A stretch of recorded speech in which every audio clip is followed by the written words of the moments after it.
So I'm here to talk about the IO challenges that we are facing in brain tissue simulation. This is the outline of my presentation. I would like to start by giving you a little introduction of who we are. We are the Blue Brain project at EPFL. This is the Swiss initiative that tries to digitally reconstruct and simulate the brain. We are a group of more or less 100 people that come from really different backgrounds. We are an international team. This is our family picture that we took a couple of months ago. And we are a very heterogeneous team in the sense that we come from very different backgrounds. We are computer scientists like me, but also we have, of course, neuroscientists, we have chemists, we have mathematicians, and we have a lot of people that make that contribute to reach our objective, which is to try to reconstruct the brain. So why do we want to do this? So you have a digital brain. What you play with it? What do you do? Our main target is to help scientists understand how the brain works, and then with this we believe that they will be able to better diagnose and treat brain diseases, for example. But not only this, also we hope that we can contribute to develop into other fields like neurorobotics or neuromorphic computing. For example, a couple of years ago, we had a very interesting publication in the Cell that had some, very breakthrough discoveries in the field of neuroscience that I cannot tell you about the specific details because I don't think I can understand the whole paper, but you are welcome to read it. So I will start my presentation from a global overview to give you like a general idea of what's the project, what we're doing, and then I will, as I advance my slides, I will keep focusing more and more, and then finish with only the IO part, which I guess is the one that you want to hear about. So this is an overview of the usual workflow of the scientists at our project. First, they start by configuring their simulation. They are setting the number of cells they want to simulate, how they connect themselves, what's the biological time that they want to simulate. Then they run the simulator. Usually in our group we use Neuron, which is a neuron simulator. The simulation outputs some results, so it creates different files that then they are used to analyze what happened in the simulation.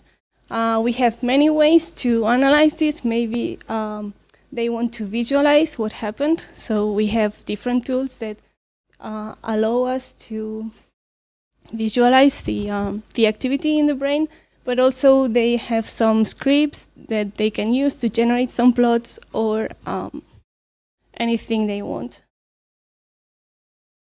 So why is it a challenge in IO to simulate the brain? This is more or less in a very simplified way how the simulator outputs the data. It is a single shared file that is written by all the processes that contribute to the execution, and this can be thousands of processes. So the way this is the simulation, we call it the simulation report. So the way it is created, there is at the end of every simulation step, there is some data that is out. At the end of each simulation step, there is some data that is created. So this would be one row of this matrix, and this is written into the file. The way this is written is a bit complex because we have the information for all the neurons in the system, which would be every cell of this matrix. Every neuron is assigned to a process. Each process can have up to 20 or 30 neurons, but they are not contiguous. If we look at the how they will be written in the file, they're not contiguous. So in the end, each process ends up writing a very small part in, or 20 to 30 small parts in this row. And then, so this is an alternating process. At the end of every time step, there is an I/O phase where we write the data, then we simulate, then we write again, and so on. In the reality, what we do to optimize a little bit the I/O is to group several time steps together so that the simulation runs for several time steps, and then all the data is output together to have a larger amount of data to write. This is our challenge in writing, but also we have other challenges. For example, when we want to analyze the data, once we run the simulation, we have the report. This would be the same structure that I showed you before. So here, for example, we want to visualize what happened in our circuit. We introduced an external stimulus to our circuit, and we want to see how the stimulus propagates over the circuit. So this is an excellent use case for the data layout that we have, because in the end, what we have to do is we have to read all the data row by row. So that's a good read access pattern that gives decent throughput. But for example, there are other use cases where we want to characterize the behavior of the neurons based on their morphology, which is the shape of the neuron.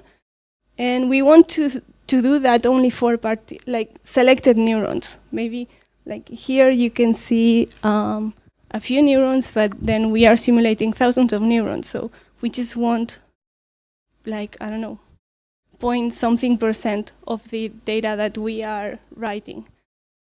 So here, once we have the report, what we want to do is for the selected cells, we want to read the columns, because this is the evolution of the behavior of the neurons over time. What I'm trying to say with that is that we have a very complex workflow where we have various access patterns, and it is very difficult to optimize for all the access patterns that we have, and possibly there's no single solution for all of that. What I want to focus this presentation on is the process of writing the simulation results. So the process of producing this big file that I showed you before. For this, I think it's almost impossible to study with the original neuron simulator, because it's super big and it takes quite a lot of time to execute and to run the simulation. So there is no way for prototyping or trying to modify the code there. That's why we developed the Neuromapp framework. It is a set of mini applications that mimic the key parts of the neuron simulator. And with this, we can isolate the key points or the bottlenecks that we find, or the things that we want to study and optimize. And then it becomes easier to understand the code, especially for external collaborators that don't know the intrinsics of our applications, or maybe for summer students, Google Summer of Code students that want to contribute to the project for a few months and then they go. In fact, we have a set of applications, of mini applications right now, that they stress the network, they stress the CPU, they stress the I/O.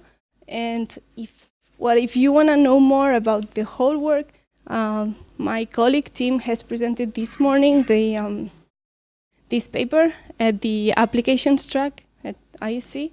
I guess you can just go and get the proceedings and read the paper if you're interested. Here, I will just focus on this part, which is writing the simulation reports. For this, we have the Reporting Lib mini app. As I said before, we need to have a small application that reproduces the writing pattern of neuron, but with something that is portable, we can easily compile, we can easily run, and we can easily explain how it works to other people. Apart from that, we believe that there is another motivation for our Reporting Lib mini app, which is the need to have something small that can predict the behavior of the larger applications, or the production applications. What we believe is that we have excellent I/O benchmarks like IOR, FIO, and 1,000 more, and they are able to profile what the hardware can deliver, but they don't capture the characteristics of our applications, or there are certain applications that are very difficult to characterize. So that's why we developed the Reporting Lib mini app, and then we can better model what's the behavior of the system when we run our application. In a very schematic way, this is how the mini app works. We have a first phase where we initialize some random data. We take into account how the data is structured in the real application.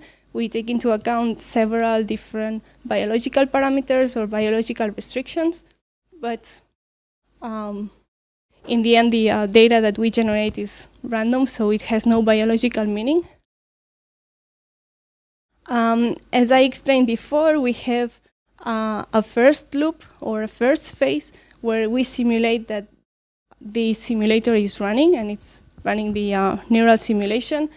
In the end, what we do is just a sleep function that to have some time to simulate the time spent in there. And then we override the data that we're going to write to avoid some caching effects, because in fact, this is what the simulator would do at every time step. It would generate new results. And then we run this for several simulation steps. And after that, we have the I/O phase, where we call the MPI file write, the collective I/O operation. And we write the results to the file.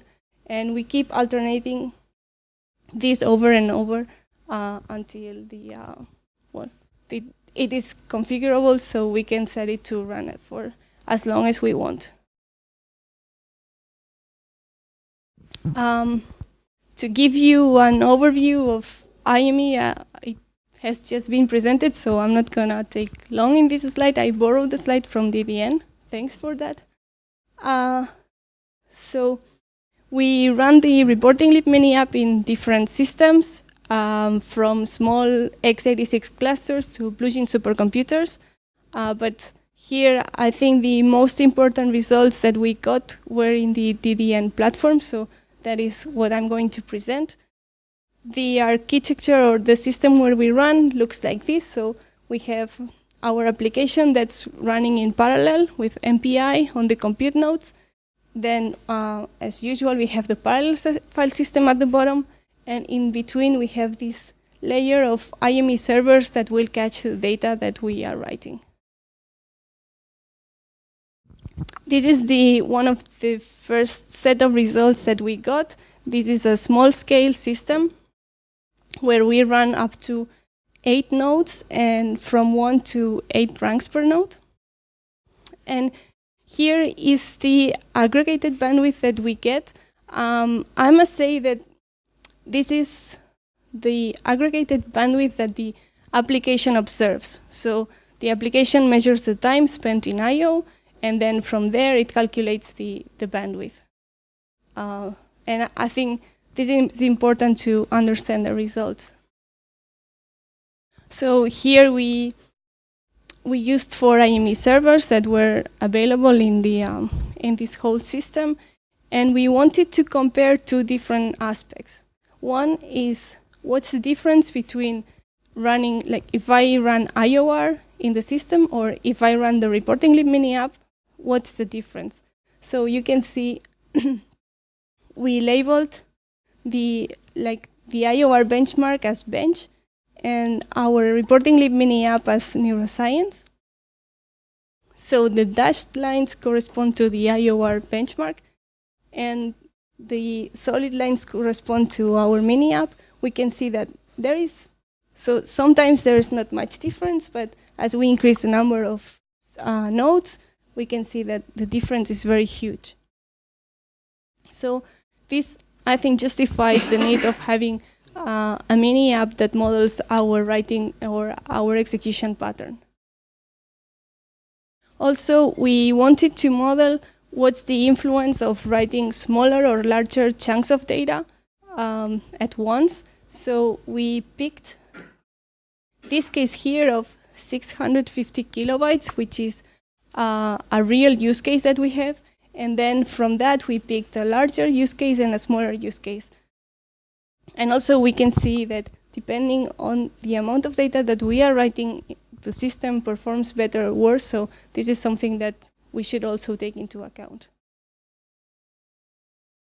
Going further, and thanks to the simplicity of the mini apps, we could share this with DDN, and Jean-Thomas was able to run the mini app on a larger system that we don't have access to. Here, we are comparing what's the performance of the raster file system itself, so a regular cluster with compute nodes and parallel file system, and the same system with IME inside. Please note that the y-axis scale is very different, so don't compare 1-to-1, please. Also, we run the benchmark like IOR, and which is the dashed line, and for the neuroscience, which is our use case. And we can see that, for example, if we don't have IME, if we have a regular cluster, the behavior is, I would say, quite unpredictable. We have ups and downs. We don't know how the system is going to react. If we have IME, the system is quite scalable. It scales nice. And also we can see this difference between what would be the benchmark, what's IOR reporting, and what's our reporting lib mini app observing from the system. So why IME is so good for us? Why do we have this like super bandwidth? I think there are two keywords here. The first one is caching, and the second one is overlapping. So with IME, we are able to catch the results into the server. So we are not, from the application point of view, we are not really measuring what is the bandwidth to write to the parallel file system, but we are kind of, so IME is caching the results in the server. And then it is aggregating the small data pieces that we write, and then it's like creating a large chunk of data that will optimally write to the parallel file system. And the second one is that because of the nature of our application, where we alternate some simulation phases with I/O phases, this means that while we are simulating, we're not using the I/O, so we are just using the CPU, maybe the memory. What IME can do is, when we issue the I/O operations, they are written to the IME servers in the SSDs, and then at some point they return. And while we are simulating the next phase, IME is transferring the data to the parallel file system. So with this, we can first catch the data, and secondly, IME can overlap with our computation part of the application. So I think these are the main advantages. IME, it's almost transparent for us, so that was a good thing. So to summarize a little bit, I think that the increasing computing power has stressed the I/O part. Before, CPUs were slower, so we didn't need that much I/O throughput. Now CPUs are super fast. We have the Xeon Phi, we have GPUs, so we are producing a lot of data that we need to store, and the I/O is not that fast anymore. The applications that we use for trying to simulate the brain. I think they are a good example of this, where we need to write a lot of information. But it is also true that they are very complex. Some of them have been developed for 30 years. So there is a lot of code there, and it's quite complicated to understand. So I think the use of many apps, like the Neuromapp framework, is essential in this case. It was very useful for us to be able to share our code with DDN, for example, and it was easy for them to understand. It was easy to port to some other system to install. It has a limited number of dependencies, so it is easy for the people to just take it and run it. Somehow I think DDN fills the gap between this fast computation and slow I/O, or not so fast I/O. And for us, it worked out of the box because we are using MPI I/O in the production code, so IME supports MPI, and then we just needed to change the link of the library, and then everything was working. And as part of our future work, we would like to explore more how DDN scales in larger systems, and then of course we need to evaluate what's the performance for our read patterns. But in this case, we have one producer of the information, which is Neuron, and this is very simple to write. It's kind of simple to write a mini app. For the read patterns, we have many users, we have many use cases, and then we need more time to develop a mini app that tries to collect all the use cases that we have. Finally, I would like to thank DDN for giving us the opportunity to explain here our work, and also all the teams that have been involved in this work, which is the Blue Brain HPC team, the IME team, and also the CSCS, the Swiss Supercomputing Center, for letting us run our application in their systems. And thanks for your attention, and I hope you enjoyed at least some of the nice pictures and videos that we have.